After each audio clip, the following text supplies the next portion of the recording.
2 of the 4 people injured in 2 separate landmine blasts in the eastern Transvaal yesterday are in a critical condition in the Rob Ferreira Hospital in Nelspruit. The latest blast near Nelspruit came just hours after terrorists launched an attack on a sewage works near the town. Cameron, Rob Minnar and Chris Alkers visited the scene of the blast today. The first landmine was detonated on a farm road approximately 9 kilometers from Nelspruit.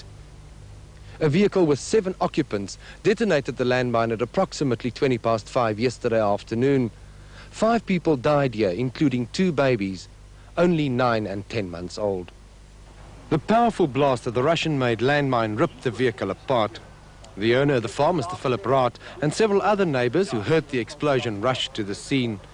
They found 2 seriously injured men in the front seats. One woman was flung 60 meters through the air, and part of her clothing could still be seen today hanging in shreds from the top of the tree. Under her body, police found the mutilated body of a small baby. It was only later, when they removed a blanket from what they believed to have been a doll, that the body of the second baby was found. The injured were rushed to Rob Ferreira Hospital, where they are in a satisfactory condition. While police were still busy sifting through the debris, at 8:20 last night, the Roos family were on their way back home to their farm Stellenrust, 15 kilometers from Nelspruit. The family had been to church and were traveling in 2 vehicles. 32-year-old Mrs. Mariki Roos, her 9-year-old son Jaco, 5-year-old Corrie and her 18-month-old baby brother Johan were in the vehicle that detonated the mine only 300 meters from their home. Ek wat agter hulle gery het plus minus 20 meter, het die volle gebeure gesien. Ek het gesien hoe die vlamme onder die kar uitborrel. Ek het gesien hoe die kar in die lug optrek.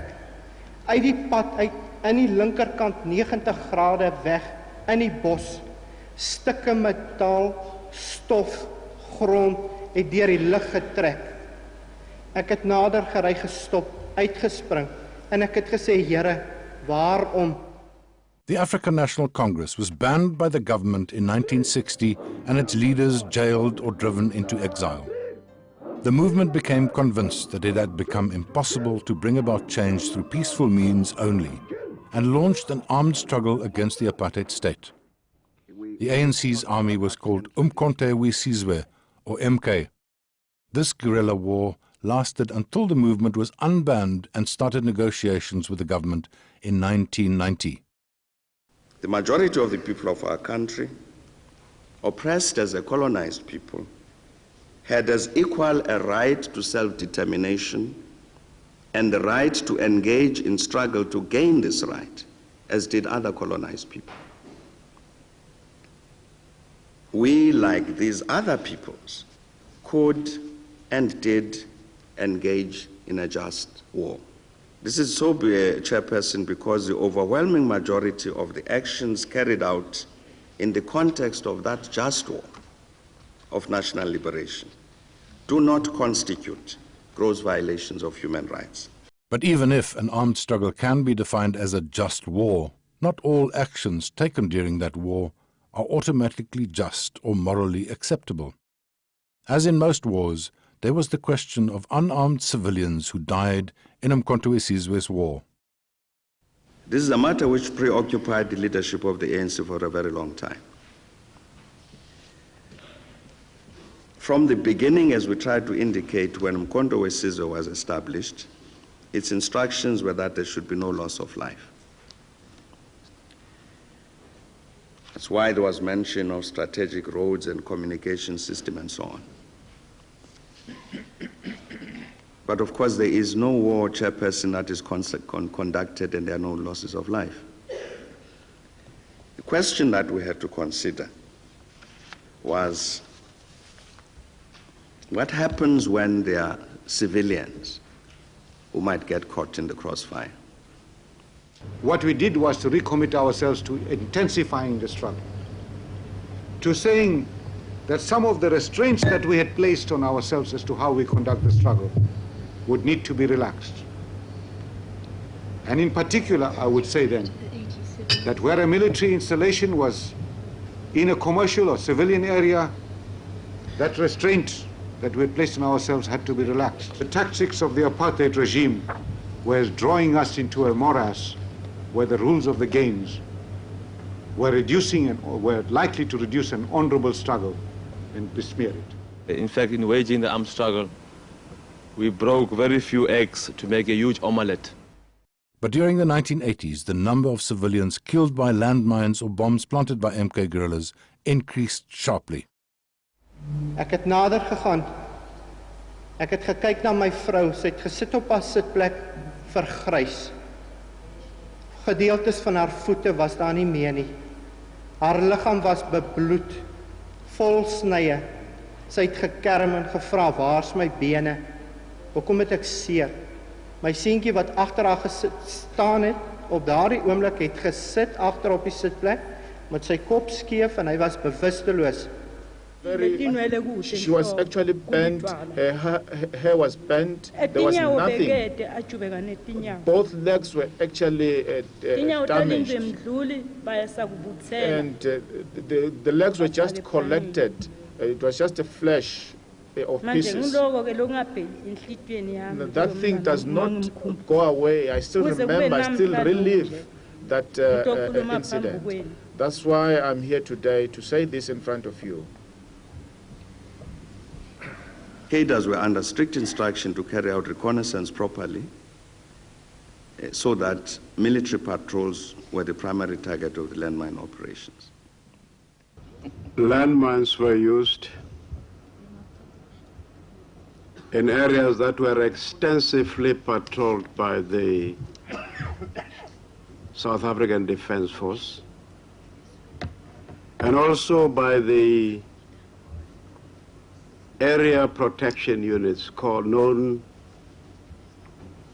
by the term commandos.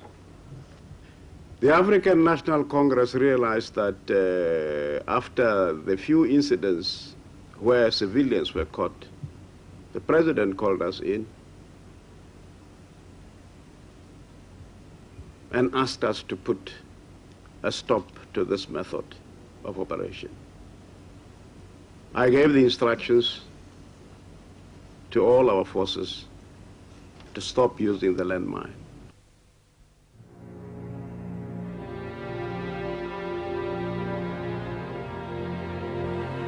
On Friday, the 20th of May, 1983, a car bomb exploded in front of Air Force headquarters in central Pretoria. It was a devastating blast. 19 people died and 40 were injured. The ANC claimed responsibility. Shortly before, they had warned the South African government to remove military installations from civilian areas. Many of the victims were civilians, although the ANC stressed that the Air Force was the target. This is how Neville Clarence experienced the attack. And at the time, my base was Air Force Base Waterkloof. So I arranged to leave there a little bit earlier to first go via Air Force headquarters so I could collect certain documentation, which I wanted to use for recruiting purposes. I was a fighter controller instructor. We proceeded to Air Force headquarters, but didn't allow enough time for the traffic on a Friday afternoon. Arrived there just on 4:30. At that time, the Air Force used to work until 4:30, so by the time we arrived, there were already people leaving the building. We were looking for parking. We eventually reversed and decided to park in the loading zone directly in front of the entrance to the building. I was still trying to decide whether it was now worthwhile to go up into the building to go and fetch the documentation I wanted, or to proceed on our way, when what sounded like to me was a click sound, and that apparently was the explosion. At the time, we were parked about a meter behind the car which contained the bomb. Fortunately, I was to a large degree protected by the car, but I sustained shrapnel and glass injuries to my face, resulting in blindness and also some damage to my eardrums. A few seconds later, I I felt myself being pulled out of the car, and I was laid down on the pavement. And at that stage I couldn't see. There was a stinging sensation in my face from the cuts and lacerations, and also from some initial burns. And one of the people that were in the area helping the others that were injured told me that there had been a car bomb and that I must just lie still and wait for the ambulance. I accept my disability as a almost unavoidable, although regrettable, consequence of the so-called freedom struggle. I realized that I was just in the wrong place at the wrong time. Had that bomb went off at 4:30, it would have caught the majority of the people would have been, the overwhelming majority would have been from that place.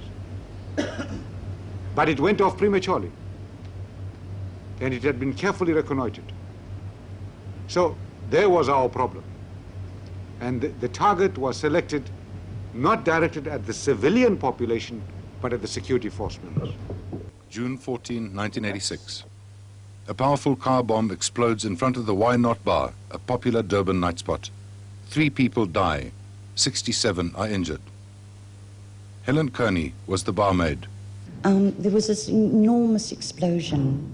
What I remember is seeing flashing lights of all colors, red, blue, green, and a horrendous noise that actually went right down into your body.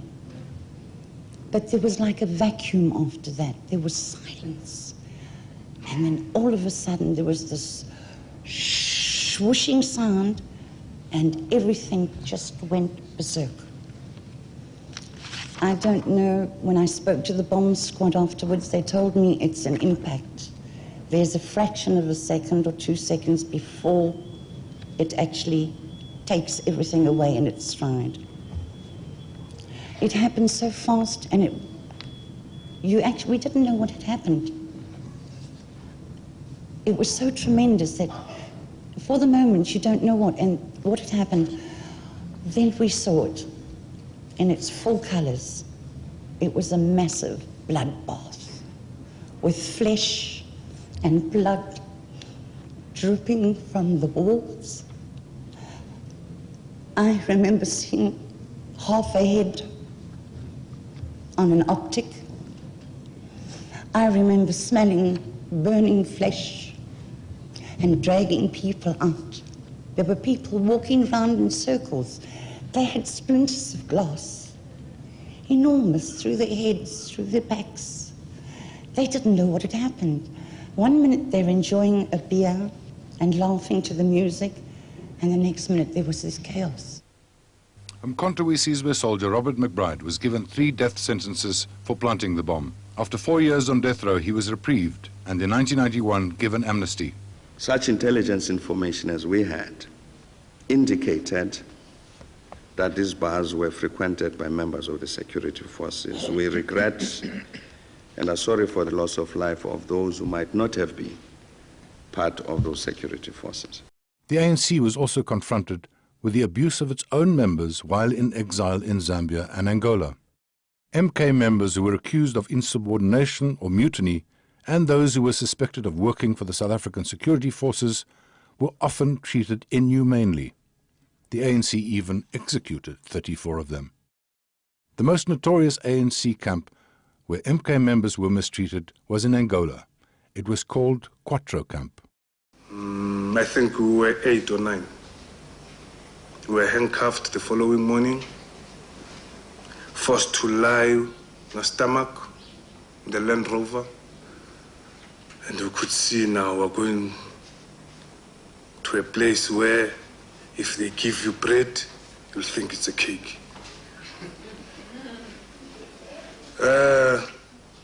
That's Quatro. Quatro is a number in Portuguese. We called it Quatro because we used to believe in our country at a place like number 4. I think this is the place. What was more surprising is that the uniform they gave was so dirty. And then they told us that this is a hell of a place. You could feel they just pointed to us, that's your cell. You don't look anywhere, you just go straight into that cell. If we are 5 in this cell or 10, if we have to stay for 10 years or 5 years or 6 years, you'll see the face that you are within that cell for that 6 years. Beatings in Quattro was an everyday thing. I remember one warder by the name of Sonwabo. We went to chop the wood.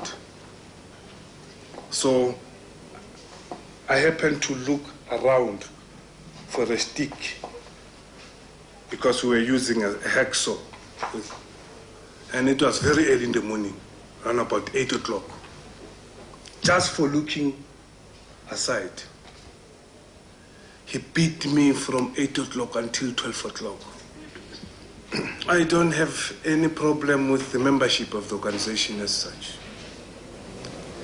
I don't have any problem with my colleagues, but I have a problem with the leadership of the ANC. I want to ask for the true records of those trials in Quattro Camp. I want somebody to come and tell me what my younger brother actually did that he deserved to be shot like an animal being put down after being brutally disfigured so that his best friends could not recognize him. I want that comrade of mine to come up and be honest and say, and tell a little lie at least to the family, a little white lie and say, we shot him accidentally when we were practicing, we will be satisfied. Why do you cheat me of my brother's bones? Why do you think our contribution is worth nothing? Why do you think we ran and volunteered to risk our lives calling for your own return home, for justice, supporting you in your call to be treated under the Geneva Conventions, and you couldn't treat your own that way? Just say the truth. Come back and tell us. And then there was the case of MK soldier Mzwakhe Ngwenya, whose military name was Tamizulu, or TZ. He joined MK as a young man in 1976 and rose through the ranks quickly.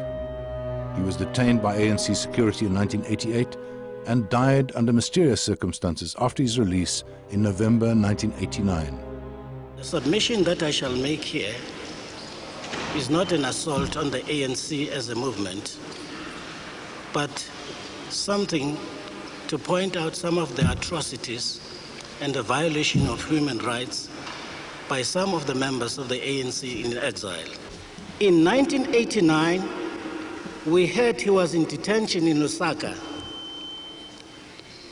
The South African Council of Churches gave my wife and I 2 air tickets to proceed to Lusaka.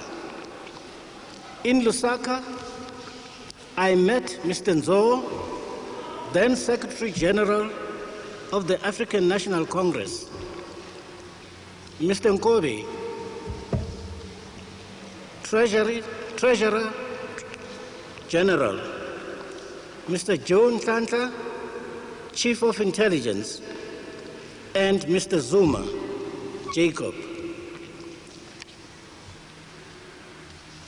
We told them we had come to find out why our son was in detention.